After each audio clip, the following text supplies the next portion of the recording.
हम वचन के बढ़ते हैं। मेरा वचन मैं चाहूँगा दीपिना पढ़े इस वचन को, और जो उत्पत्ति का 47 वर्स 1 to 12। तब यूसुफ ने फ़िरौन के पास जाकर यह समाचार दिया, मेरा पिता और मेरे भाई और उनकी भेड़ बकरियां, गाय बैल और जो कुछ उनका है सब कनान देश से आ गया है, और अभी तो वे गोशेन देश में हैं। फिर उसने अपने भाइयों में से 5 जन लेकर फ़िरौन के सामने खड़े कर दिए। फ़िरौन ने उसके भाइयों से पूछा, तुम्हारा उद्यम क्या है? उन्होंने फ़िरौन से कहा, तेरे दास चरवाहे हैं और हमारे पुरखा भी ऐसे ही रहे। फिर उन्होंने फ़िरौन से कहा, हम इस देश में परदेशी की भांति रहने के लिए आए हैं, क्योंकि कनान देश में भारी अकाल होने के कारण तेरे दासों को भेड़ बकरियों के लिए चारा न रहा, इसलिए अपने दासों को गोशेन देश में रहने की आज्ञा दे। तब फ़िरौन ने यूसुफ से कहा, तेरा पिता और तेरे भाई तेरे पास आ गए हैं, और मिस्र देश तेरे सामने पड़ा है। इस देश का जो सबसे अच्छा भाग हो उसमें अपने पिता और भाइयों को बसा दे, अर्थात वे गोशेन ही देश में रहे। और यदि तू जानता हो कि उनमें से परिश्रमी पुरुष हैं, तो उन्हें मेरे पशुओं के अधिकारी ठहरा दे। तब यूसुफ ने अपने पिता याकूब को ले आकर फ़िरौन के सम्मुख खड़ा किया, और याकूब ने फ़िरौन को आशीर्वाद दिया। तब फ़िरौन ने याकूब से पूछा, तेरी आयु कितने दिन की हुई है? याकूब ने फ़िरौन से कहा, मैं 130 वर्ष परदेशी होकर अपना जीवन बिता चुका हूँ। मेरे जीवन के दिन थोड़े और दुख से भरे हुए भी थे, और मेरे बाप दादा परदेशी होकर जितने दिन तक जीवित रहे उतने दिन का मैं अभी नहीं हुआ। और याकूब फ़िरौन को आशीर्वाद देकर उसके सम्मुख से चला गया। तब यूसुफ ने अपने पिता और भाइयों को बसा दिया, और फ़िरौन की आज्ञा के अनुसार मिस्र देश के अच्छे से अच्छे भाग में, अर्थात रामसेस नामक प्रदेश में भूमि देकर उनको सौंप दिया।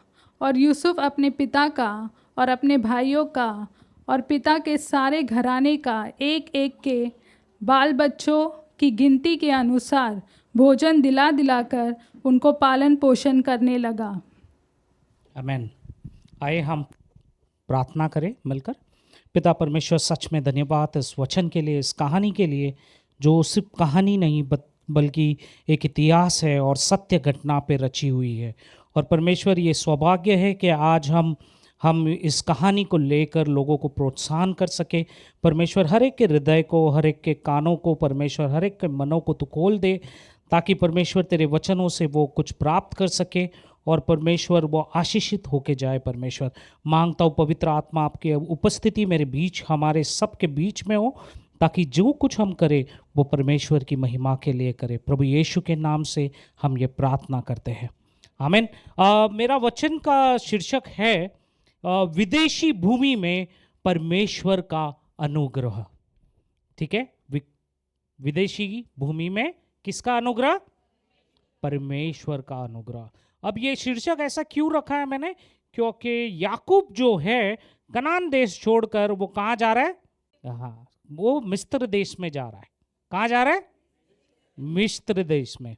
अब वो मिस्र देश है, वो कुछ नया देश है उसके लिए, बराबर नया है ना, क्योंकि वो तो कभी रहा नहीं है मिस्र देश में। पर हालात ऐसी आई और परिवर्तन ऐसा आया कि अचानक उसको अब अकाल की स्थितियों में अब मिस्र देश में जाना पड़ रहा है। क्यों? क्योंकि उस मिस्र देश में अधिकार जो सबसे बड़ा फ़िरौन था, और फ़िरौन के नीचे वो आधिकारिक जो था वो उसका बेटा था याकूब का, उसका नाम यूसुफ था। ठीक है, और यूसुफ था उसका नाम, और वो जानता था कि उसके याकूब का पिता और जिनका पिता का वाचा उनके साथ बंधा हुआ था, इस परिवार के साथ, वही वाचा यूसुफ के जीवन में भी जुड़ा हुआ था।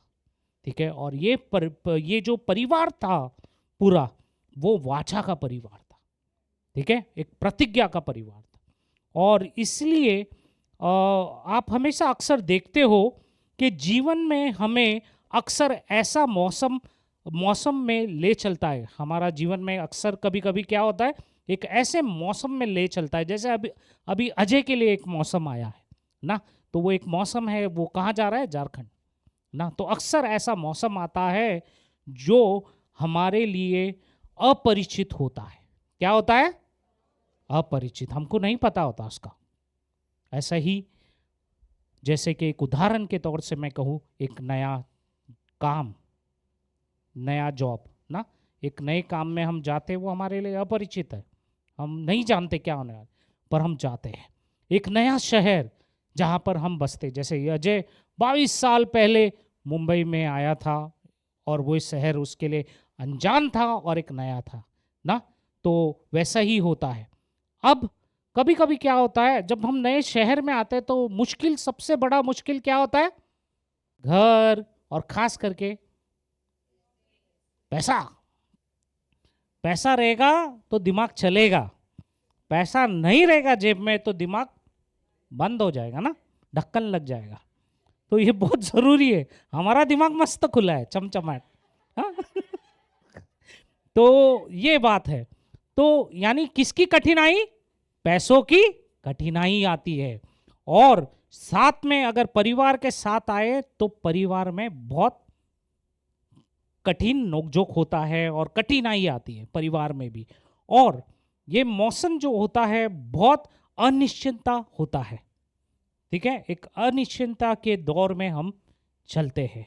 वैसे ही याकूब के परिवार, हाँ जेकब, याकूब के परिवार में भी उसका ऐसा मौसम आया कि वो एक अनजान देश में या अनजान भूमि में, जो मिस्र देश है, वहाँ पर सुरक्षा लेने चाह रहा है ना, क्योंकि अकाल की स्थिति थी, खाना पीना कुछ नहीं था कनान में, बराबर ना, और अकाल पड़ा हुआ था सारे आजू बाजू देश में, सब में। अब उसको शरण लेने कहाँ चला वो, मिस्र देश में, ठीक है। और उस ऐसी अकाल भरी स्थिति में अक्सर क्या होता है पता है आपको, उनके पास न कोई संपत्ति थी, बराबर, एक बाहर से आएगा, यहाँ पे कोई संपत्ति होगी, अभी जैसे अजय वहाँ से यहाँ आया, कुछ संपत्ति थी उनके पास नहीं है, बेचारा भाड़े में रह रहा था ना।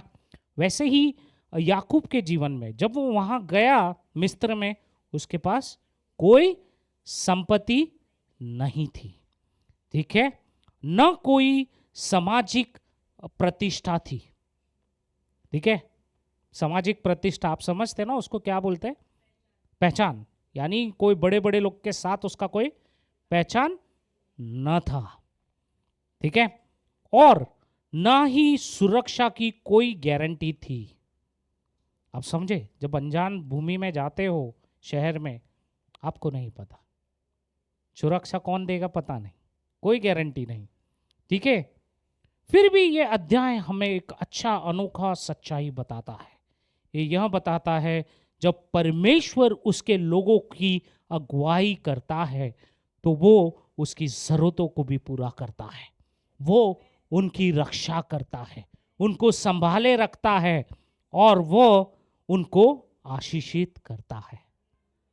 ठीक है, ये बहुत ज़रूरी है। और यह हमें सिखाता है कि परमेश्वर का सर्वभूमिक प्रधान, ठीक है, बहुत सॉलिड वर्ड है जो बाउंस होता है, शायद आपको समझ में आए, वो हिंदी का अनुवाद है जो बहुत अच्छा है। सर्वभूमिक प्रधान यानी परमेश्वर उसकी ज़रूरतों को और उसकी चीज़ों को बढ़ाएगा, साधारण सा हिंदी में, ठीक है। और परमेश्वर क्या करता है, उसका अनुग्रह दिखाता है। वो क्या करता है, उसके मकसद, अपने लोगों के मकसदों को पूरा करता है, ठीक है। आइए इस कहानी के बैकग्राउंड में हम देखेंगे यूसुफ, उनका जीवन आपको पता है ना यूसुफ का, कि चलो यूसुफ की कहानी बहुत साधारण सी है, सरल सी है, पर यूसुफ को उसके ही भाइयों के तरफ से उसे बेचा गया था। क्या करा गया था, बेचा गया था, परमेश्वर ने उसको फिर भी अगर आप देखोगे उसको बेचा गया था, और वो कहता है वचन के परमेश्वर ने उसको फिर भी फ़िरौन के नीचे दूसरा अधिकार बना दिया। जो व्यक्ति को बेचा हुआ था काम करने के लिए, और मुझे पता है अजय भी हमें इस कहानी के बारे में, अजय की कहानी अगर आप सुनोगे, अजय को भी पंजाब में बेचा गया था ताकि वो काम कर सके। गरीब लोगों के साथ ये होता है। वैसे ही कुछ अलग बहुत स्थिति मिलती आती है, और काम के तलाश में अजय गया था और तब उसके साथ ऐसा हो। और यही भी क्योंकि गरीबी या हर स्थिति बताती है ना, यूसुफ ने नहीं सोचा था, पर यूसुफ के भाई को सब जलन था क्योंकि उसके यूसुफ के पिताजी के साथ बहुत अच्छा रिश्ता था। अब उन्होंने यूसुफ को सीधा बोलते गड्ढे में डाल दिया, चलो मरने जाओ, पर दूसरा भाई बोला ऐसा मत करो। फिर उन लोग ने बेच दिया कुछ पैसों में ना, और उसके पिताजी को एक मेंढे या बलि खून से लथपथ हुआ एक कपड़ा दे दिया, ये बताया गया कि तेरा बेटा मर गया है। पर फिर भी वो बेटा वाचा का बेटा था, पूरा परिवार वाचा का था। तो क्या परमेश्वर ऐसा छोड़ सकता है? नहीं ना, ये खास है। अब आप देखोगे ये वहां पर भयंकर अकाल आया था उस क्षेत्र में, ठीक है। यूसुफ के भाई उस मिस्र देश में खाना मांगने आते, खाना लेने कई सालों के बाद, ठीक है। और ना यूसुफ को लोग पहचानते, और ना यूसुफ अपना परिचय करवाता है उसके भाइयों से, ठीक है, कि मैं यूसुफ हूँ। पर वो इतना बड़े बड़े कार्य करता है उसके द्वारा परमेश्वर, कि उसके परिवार जो कनान में रहते थे उनको भी यहाँ पर अकाल की स्थिति में वहाँ पर उनको सेटल करता है ना। तो ये बहुत अच्छी सी कहानी है। ये कई परमेश्वर के वाचाओं को पूरा करता है उनके जीवन में, और दिखाता है कि परमेश्वर ने न अपनी वाचा के परिवार को सुरक्षित रखे, बल्कि उनकी प्रतिज्ञा को पूरा किया ना। ये बहुत अच्छा है, और ये हमें तीन चीज़ें बहुत खास करके सच्चाई बताती है। वो है परमेश्वर अपने लोगों के लिए दरवाज़ा खोलता है, ठीक है। दूसरी, परमेश्वर अपने लोगों का इस्तेमाल करता है ताकि दूसरे लोग आशीषित हों, ठीक है।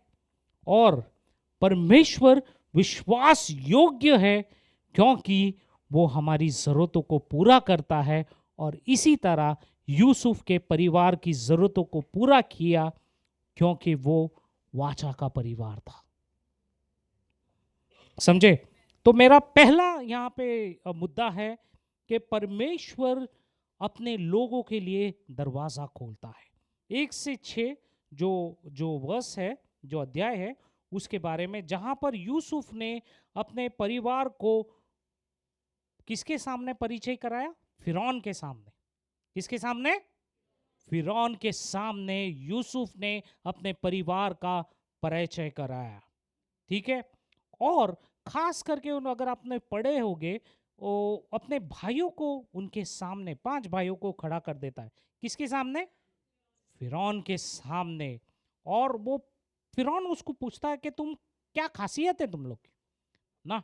पर वो कहता है, हे मेरे मालिक, तेरे सेवक गडरिया है। क्या है? चरवाया या गडरिया ना। और अगर मिस्र देश का संस्कृत को जानोगे, जो गडरिया चरवाया होता है वो बहुत निचले स्तर में होता है। उनको नीचे दिखाया जाता है, ठीक है। उनको ऐसा होता है।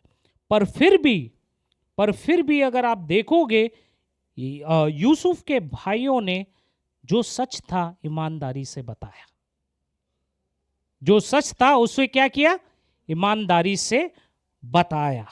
और फ़िरौन ने उनका स्वागत किया, ठीक है, स्वागत किया। और वहां पर सबसे उत्तम भूमि उनको दी, जो गोशान के नाम से जाना जाता ना। हम लोग सुना गोशैन के नाम से जाना जाता था। और ये कोई परमेश्वर का स्वर्ण भूमि प्रधान था, ठीक है, और जहाँ पर एक अलौकिक रूप से उन्हें प्रदान किया गया था, अलौकिक रूप से ज़रूरतों को, ठीक है। और हम देखते हैं यूसुफ को धोखाधड़ी मिली ना, किससे? उसके अपने भाइयों से। उसे क्या किया? उसे बेचा गया था। और उसको अगर आप देखोगे यूसुफ को क्या बोलते, झूठ से उसके बारे में झूठ बोला गया था। हाँ, अब पता है।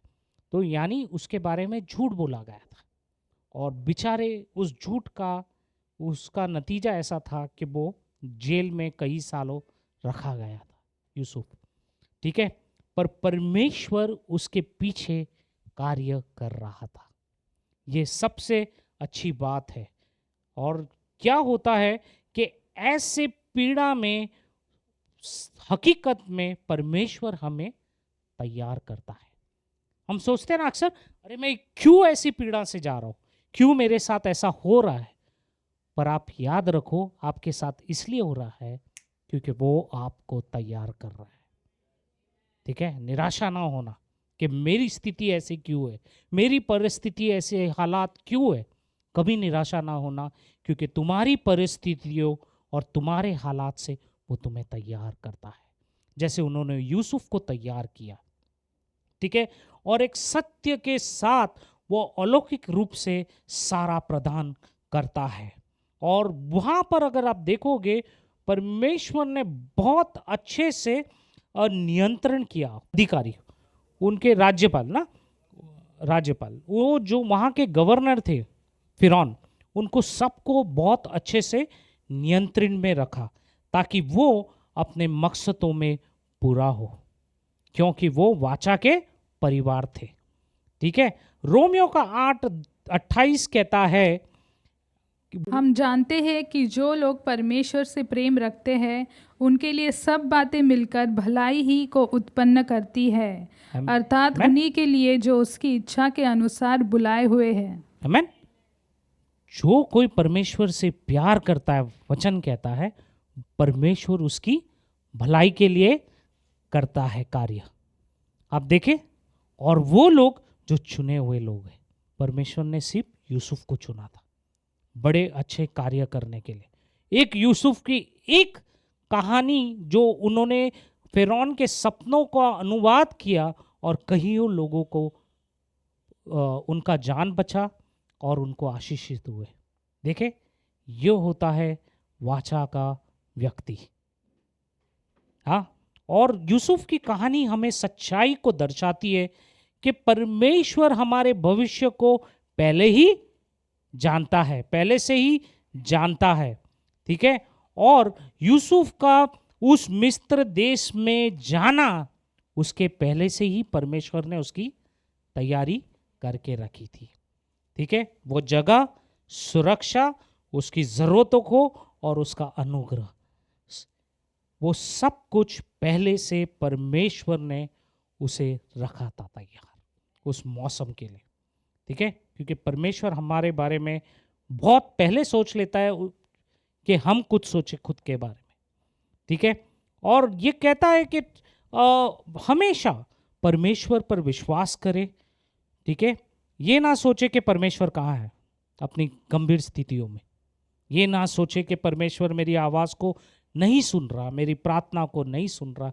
कभी ऐसा ना सोचे। ये सच्चाई है कि परमेश्वर आपके साथ है, पर वो आपको कठिनाई से, आपके परिस्थितियों से, वो आपको तैयार कर रहा है।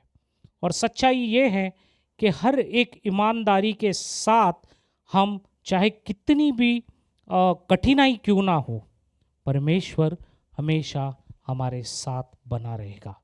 आपके दरवाजे जो बंद हो चुके थे, वो दरवाजे भी परमेश्वर खोलने की सामर्थ रखता है। आमीन। वो आपको ठुकराया नहीं है। आपको लगता होगा ठुकराया, यूसुफ इतनी स्थितियों से गया, उसको जेल में डाला गया। उसने उसका दो जो व्यक्ति थे उनके स्वप्नों का भी अनुवाद किया उस जेल में, पर एक व्यक्ति तो मारा गया उसके सपने के अनुवाद के द्वारा जो उन्होंने बताया, और दूसरा व्यक्ति जो कप बेरर था, जो उनके प्यालों को लेकर जो खड़ा था, उसने बोला मुझे याद रखना जब तू वहाँ पर जाएगा।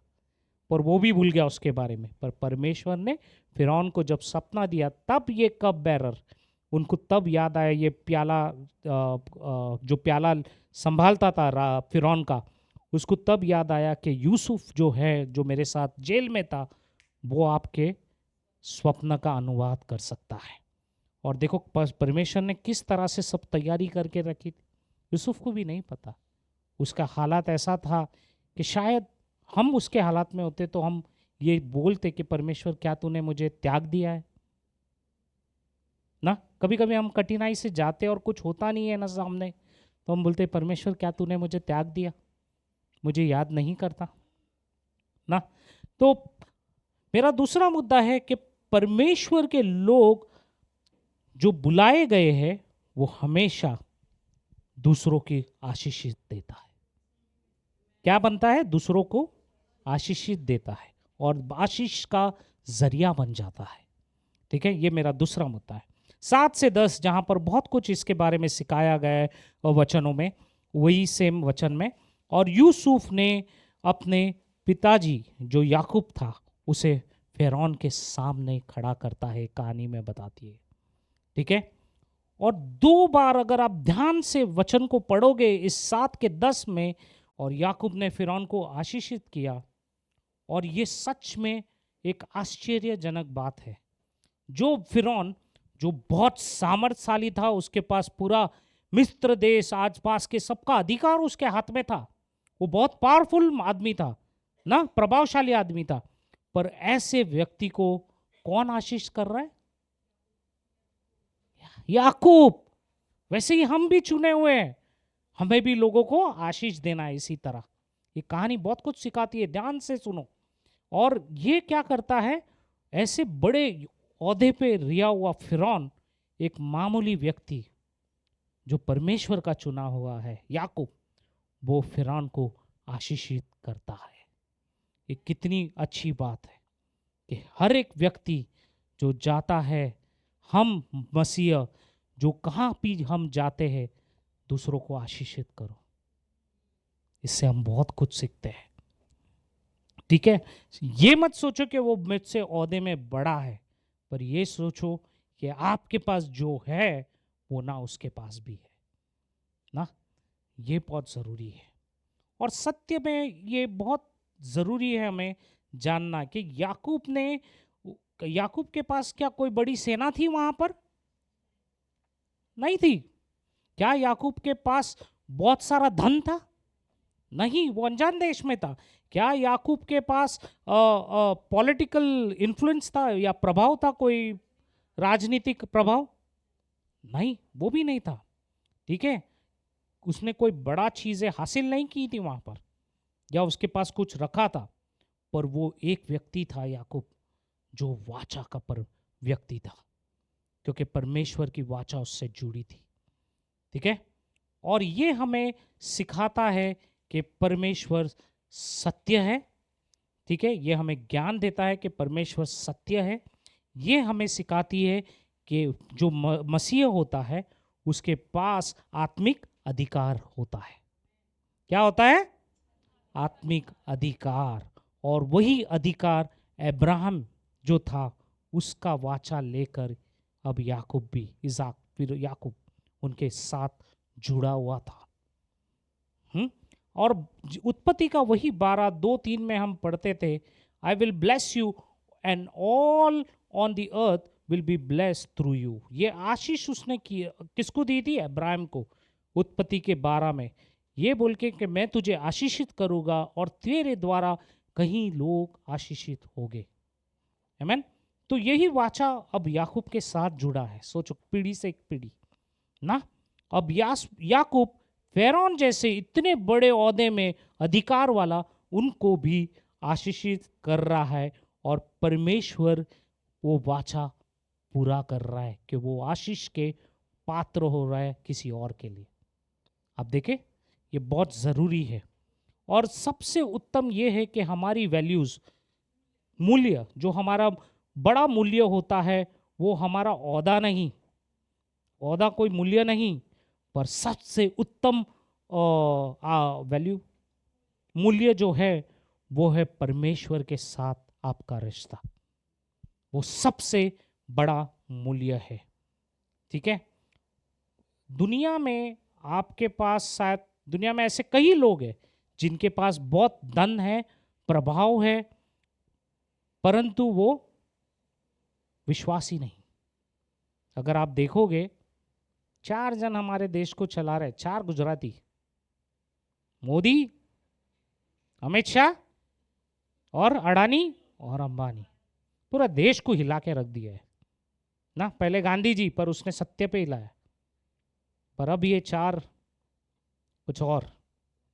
पर इस 4 के पास में 2 प्रभावशाली धनी लोग हैं, जो है अडानी अंबानी। इस 2 के पास, अडानी अंबानी का बहुत अच्छा बैकिंग है उनके पीछे ना, और वो धनी है और काफ़ी प्रभावशाली भी है, इंटरनेशनल तक उनका प्रभाव है ना। पर एक दुख की बात है, ये दोनों भी, ये चारों भी विश्वासी नहीं। जो आप और मैं हैं, हम चुने हुए लोग हैं। हमारे साथ क्या होता है मालूम है? विश्वासी जो लोग होते हैं ना, उनके साथ क्या होता है? वो परमेश्वर की उपस्थिति को लेकर चलते हैं।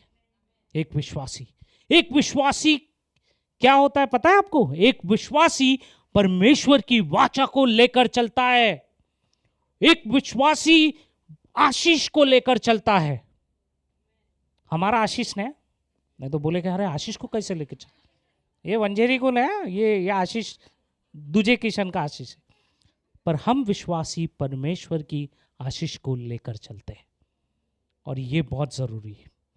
हम विश्वासी बुलाए गए हैं आशीष को लेकर चलना, चाहे वो हमारे परिवार में हो, चाहे वो हमारे काम के क्षेत्र में हो, चाहे वो हमारे कलीसिया में हो, या चाहे वो हमारी बिरादरी में हो।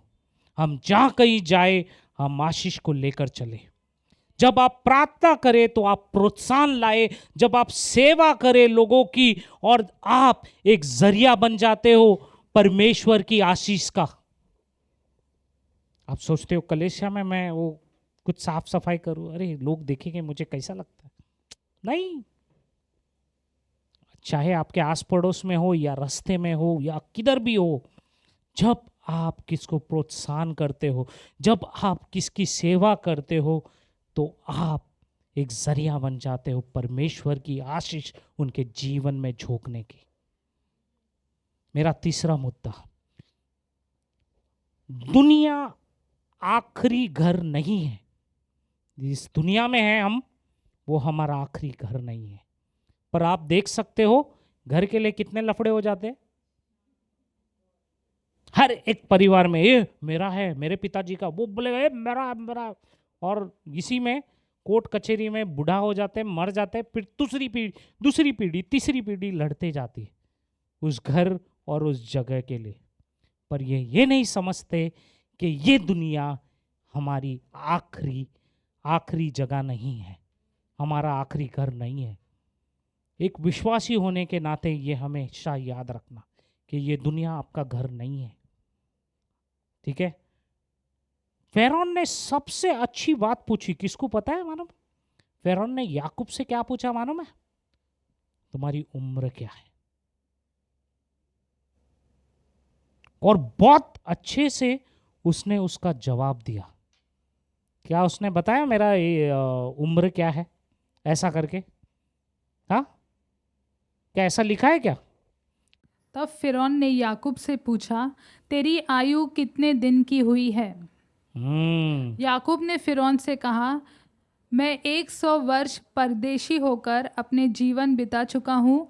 मेरे जीवन के दिन थोड़े और दुख से भरे हुए भी थे, और मेरे बाप दादा परदेशी होकर जितने दिन तक जीवित रहे, उतने दिन का मैं अभी नहीं हुआ। देखा कितना अच्छा सरल उसका उम्र उसने बताया। उसने उम्र नहीं बोला मेरा 130 साल का हूं मैं। उसने अपने आप को किस तरह से परिचय कराया पता है?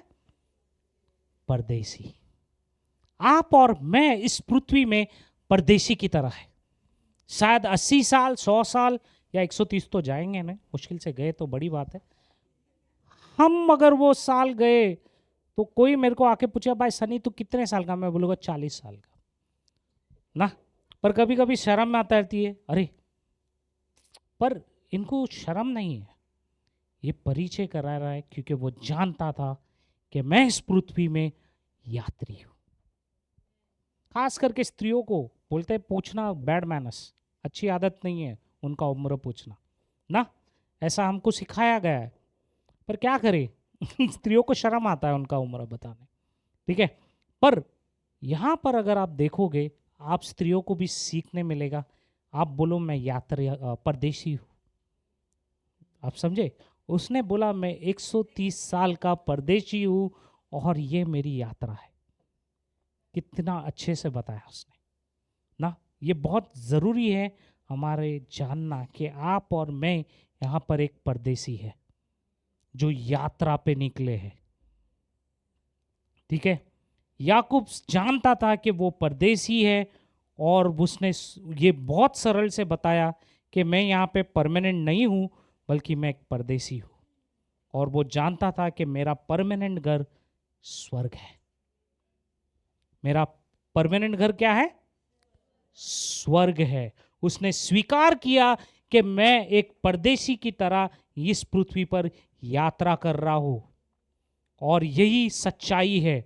एक विश्वासी होने के नाते हम सबको पता होना चाहिए कि हम स्वर्ग के स्थानीयक है, स्वर्ग के सिटीजन है, ठीक है, और ना ही इस पृथ्वी के, ठीक है। हम मसीह एक एक एक यात्रा पे निकले हैं, वो यात्रा पे जो पृथ्वी में खत्म नहीं होती। हमारी यात्रा स्वर्ग में खत्म होती है, क्योंकि हम अनंत काल के लिए देख रहे हैं, ठीक है। शायद हम इस शारीरिक में दर्द से जाएंगे, चुनौतियों का सामना करेंगे, शायद कुछ समय के लिए ही आशीष रहेगी, परमानेंट नहीं, कुछ समय के लिए आशीष रहेगी। परंतु ये निश्चिंत रखो कि आपका अनंत काल का घर जो है वो परमेश्वर में है। आमीन। पृथ्वी का धन अगर आप इकट्ठा करते हो या जायदाद इकट्ठा करते हो, भूमि वगैरह सब कुछ, आप उसे एक दिन खो दोगे। तो फिर उसके लिए क्यों लड़ना और क्यों लालच करना जिसको आप लेके नहीं जा सकते आपके साथ। एक दिन आएगा आप लाचार होगे उस बिस्तर में और वो आपकी आखिरी सांस होगी। पैसा, धन, दौलत, घर, मेरा मेरा मेरा जगह है, ये कुछ मेरा नहीं। आप यात्री हो। सब कुछ एक दिन आप छोड़कर चले जाओगे और असली शुरुआत आपकी आत्मिक जीवन में होगी। मनुष्य जो है वो सिर्फ थोड़े समय के लिए ही यहाँ पर है और थोड़ी सी स्थितियों में वो जीता है और सोचता है सब कुछ मैं लेके जाऊंगा। आप छाती से मान कर कुछ नहीं लेके जाने वाले, सब कुछ यहाँ ही रहेगा। तो फिर ऐसी चीजों के लिए क्यों लड़ना, बल्कि उसके लिए जियो, उसकी तरफ अपना ध्यान रखो जो स्वर्गीय जीवन आपको अनंत काल का जीवन देगा, उसके लिए ध्यान रखो, ठीक है। आपको आराम कुछ नहीं फायदा, ठीक है, पर उसके लिए जो आपको अनंत काल जीवन दे सकता है। अपने आप से पूछो, क्या मुझ में मिस्र है, मिस्र देश, या मैं स्वर्ग जाना चाहता हूं। ये पूछो अपने आप को सवाल। सबसे उत्तम भूमि दी गई थी याकूब को, पर उसको उसका लालच नहीं था। मेरा चौथा और आखिरी मुद्दा, परमेश्वर हमारे इस परिवार का जरूरत पूरा करता है, हमारी जरूरतों को पूरा करता है। वो 11 से 12 यूसुफ वहां पर अपने परिवार को उस भूमि में सेटल करता है ऐसे समय जब अकाल चलता है और उनको खाना बिना सब कुछ सारी जरूरतों को पूरा करवाता है, ठीक है। यूसुफ वो एक जरिया बन जाता है जो परमेश्वर उसका इस्तेमाल करता है ताकि अपने वाचाओं के लोगों को वो संभाले रखे। क्योंकि याकूब यूसुफ का परिवार सब वाचाओं के परिवार थे और उसको संभाले रखे, और ये बहुत खास था परिवार। क्यों? क्योंकि उनके पीछे वाचा जुड़ी थी, और उनके द्वारा आप देखोगे उन्होंने इज़राइल राष्ट्र, क्योंकि याकूब का नाम परमेश्वर ने क्या रखा था? इज़राइल। फिर ठीक है, ये इज़राइल को उन्होंने आशीषित किया। उन्होंने यहाँ तक के जो जुड़ा के गोत्र है उसको आशीषित किया, और उसके द्वारा, वही गोत्र के द्वारा प्रभु यीशु आए। आप देखें वो क्यों वाचा को संभाले रखा? क्योंकि यूसुफ परिवार, ये सारे याकूब एक गोत्र, एक पात्र बने जिनके द्वारा यीशु आए। ये सब यीशु के परदादा थे उस समय के, ठीक है। और हमेशा याद रखो, आपका जीवन यीशु को केंद्रित, हमेशा उस पर ध्यान रखो और उसके केंद्रित, उसके अनुसार अपना जीवन जियो, ठीक है। यूसुफ का जीवन अगर आप ध्यान से पढ़ोगे ना, वो हमेशा हमें जीसस यानी यीशु की तरफ हमें केंद्रित करता है। बहुत ज़रूरी है। यूसुफ भी, उनको भी उनके भाइयों से तिरस्कार का बेचा गया था, उनका तिरस्कार किया गया था। उसी तरह यीशु, जब यूहन्ना का 1 कहता है, जब यीशु अपने लोगों के साथ आए पर उनके लोगों ने उसको पहचाना नहीं, बल्कि उनके लोगों ने उसका तिरस्कार किया, यूसुफ की तरह। यूसुफ भी बहुत बुरी तरह से तिरस्कार किया गया था और यीशु को भी तिरस्कार किया गया था। यूसुफ बहुत पीड़ा सहन की, जो न्यायिक ने, जो न्याय के अनुसार सही नहीं था, गलत उस पर किया गया था। उसी तरह यीशु को भी जब मृत्यु दिया, न्याय के अनुसार वो सही नहीं था। उसने चोरी नहीं की, ना कोई पाप किया था, पर फिर भी हमारे पापों के लिए वो मारा गया। उसने वो दंड लिया, ठीक है, ताकि उसको परमेश्वर सबके सामने ऊंचा उठाए। देखा, ये बहुत महत्व है। और इस दुनिया को हम भी, अगर मसीहा है, इसी तरह हम ऊंचा उठा सकते हैं, क्योंकि हम यीशु का जीवन लोगों को दर्शाते हैं और दिखाते हैं। यूसुफ जीवन की रोटी बना वहां पर, क्योंकि उसके द्वारा कई लोग 7 साल जो अकाल आई थी वहां पर, ऐसे समय में वो जरिया बना ताकि लोगों को रोटी यानी खाने का योजना कर सके। यूसुफ का ऐसा इस्तेमाल किया। और नए करार में यीशु कहता है, I am the bread of life, मैं जीवन की रोटी हूँ, यूहन्ना 6:35 में।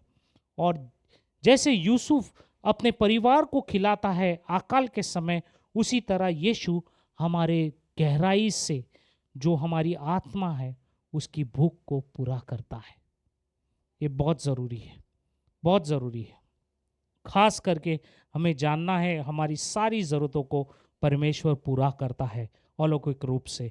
वो अपने लोगों को आशीष का पात्र बनाता है, वो विश्वासियों को पृथ्वी पर यात्रा पे ले चलता है, वो अपने लोगों को ज़रूरतों को पूरा करता है, ठीक है। यूसुफ जो था, वो यूसुफ का जीवन पहले से ही यीशु मसीह की ओर संकेत कर रहा था, ठीक है। जब हम ऐसी स्थितियों को जब सामना करते हैं, तो हमेशा परमेश्वर की ओर दैट रखें और उस पर विश्वास करें, ना कि अपने फीलिंग्स को, भावनाओं को लेकर मत चले, ठीक है। Remember that you are carrying God's presence. ये याद रखना कि आप मसीह परमेश्वर की उपस्थिति को ले चलते हैं, चाहे आपकी कठिनाई क्यों ना हो, पर आप याद रखो ये कठिनाई कुछ समय के लिए, क्योंकि आप कुछ समय के लिए यहाँ पर यात्रा करने आए हो पृथ्वी में। आपको जो ज़रूरत है वो है प्रभु यीशु। वो आपका अंतिम में सारी ज़रूरतों को पूरा करेगा, और वही प्रभु यीशु आपको अनंत काल का जीवन देने का वादा करता है। आमीन। एक बच्चा, अगर आप देखोगे एरोप्लेन में, मैं जाता था तो एक बच्चा था, उस एरोप्लेन में वो चाहे उथल पुथल कुछ भी हो, पर वो बच्चा अपने पिताजी के बाहों में आराम से सोया है, उसको कोई फर्क नहीं पड़ रहा है, लेटा है, चाहे कोई भी उत्तल पुतल प्लेन में क्यों ना हो। क्यों? क्योंकि वो बच्चा अपने पिताजी पे और विश्वास करता है। देखा, उसी तरह हमें समझना है, चाहे जीवन की कोई भी उत्तल पुतल क्यों ना हो, हमारा स्वर्गीय पिता सब चीज़ों का नियंत्रण रखता है। आमीन। याकूब मिस्र देश में भले वो एक बड़े ओहदे पर बाद में बना गया और उसकी वो यात्रा थी, पर उसके द्वारा जो जो परिवार जो शरण लेने आए उन्होंने उनकी रक्षा करी। ठीक है। और परमेश्वर ने याकूब पर, यूसुफ पर ये दर्शाया, क्या दर्शाया? अनुग्रह। उसने और भी उसकी सारी ज़रूरतों को पूरा किया और परमेश्वर ने उसका इस्तेमाल किया ताकि वो राष्ट्र आशीषित हुए अकाल के समय। ठीक है। परमेश्वर ने अपने वाचाओं को संभाले रखा क्योंकि मसीहा आने वाला था उसके गोत्र के द्वारा। आमीन। चाहे कोई भी स्थिति क्यों ना हो, चाहे कितने भी अकाल दनिक क्यों ना हो, परमेश्वर विश्वास योग्य है। वो अपने वाचा को हमेशा संभाले रखता है और उनको बचाए रखता है, जो वाचा के व्यक्ति है। और यही परमेश्वर वो हमारे जीवन में बहुत कार्य करता है, चाहे वो मिस्र देश में क्यों यूसुफ के जीवन में नहीं। उसने सब कुछ यूसुफ के लिए नियंत्रण में रखा था। चाहे वो गवर्नमेंट क्यों ना हो, उसको भी नियंत्रण रखा था। चाहे वो अकाल जैसी परिस्थिति क्यों ना हो, उसमें भी उसने ज़रूरतों को पूरा करा। और ये बहुत ज़रूरी है क्योंकि हमारा जीवन यीशु के हाथ में सुरक्षित है। परमेश्वर हमारी तैयारी करता है जब हम कहीं भी जाते हैं। अजय, मैं कहना चाहूँगा, परमेश्वर आपकी तैयारी कर रहा है जब आप वहाँ जाओगे। उसने आपकी तैयारी को पूरा रखा है। ठीक है। तो निराश मत होना। परमेश्वर की बुलाहट अपने लोगों में ये है कि वो आशीष का पात्र बने लोगों के लिए। इसके द्वारा हम सीखते हैं, चाहे वो दुनिया क्यों ना हो, पर दुनिया हमारा आखिरी घर नहीं है। तो घर के लिए, संपत्ति के लिए कभी मत लड़ना। ठीक है। क्योंकि हम कौन हैं? हम यात्री है और चुने हुए लोग हैं। हम विश्वासी है। हम लोगों से अलग है। हम इस दुनिया में हैं पर हम इस दुनिया के नहीं है। ये खास करके आप याद रखना। ये याद रखना, परमेश्वर आपका विश्वास योग्य है। वो हमेशा अपने वाचा का परमेश्वर है। वो आपको जो वाचा दिया है वो पूरा करना जानता है।